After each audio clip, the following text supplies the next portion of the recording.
बच्चों, आज मैं आपके लिए लेकर आई हूँ जग्गू तोते की कहानी। जग्गू नाम का एक तोता था। जग्गू तोता झूठ बोलने में काफ़ी उस्ताद था। उसे बड़ी बड़ी डींगे मारने में बहुत मज़ा आता था।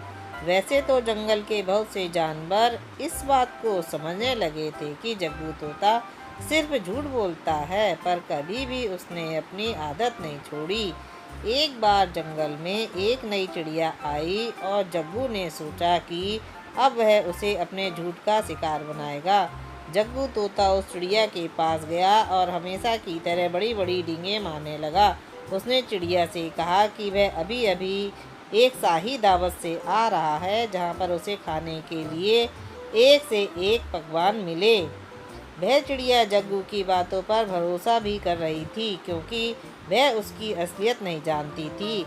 तभी पर वहाँ कौवा आता है और कौवा जग्गू तोते को झूठ बोलने पर रोकता है। जग्गू इस बात से कुछ नहीं कहता है, वह मुंह टेढ़ा करके वहाँ से उड़ जाता है। जग्गू की आदत के चलते जंगल के हर जानवर के पास जाकर बड़ा से बड़ा झूठ बोलकर आ जाता है।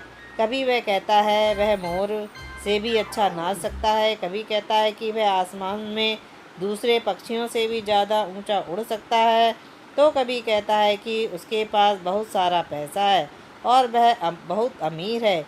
इसी तरह के झूठ से जग्गू तोते की ज़िंदगी चल रही थी। एक दिन बहुत ही सुंदर सा कबूतर जंगल में आया। जंगल के बाकी जानवर उसे देखकर बहुत खुश हुए और उससे पूछने लगे कि वह कहाँ से आया है। जैसे ही जग्गू तोता ने उस चिड़िया को देखा, अपनी आदत के चलते वह फिर डींग मारने लगा। जग्गू कबूतर से कहता है, जग्गू को अपनी गलती का एहसास होता है और वह कबूतर से कहता है कि वह सब झूठ। कबूतर उसकी एक नहीं सुनता है और वहाँ से चला जाता है। कौवा जग्गू को ताना मारता है और झूठ बोलने की आदत की वजह से उसने आज इतना बड़ा अवसर खो दिया।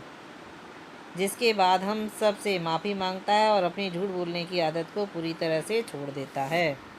तो मेरी कहानी आपको कैसी लगी? अच्छी लगी तो सब्सक्राइब कीजिए, लाइक कीजिए और शेयर कीजिए। Thank you.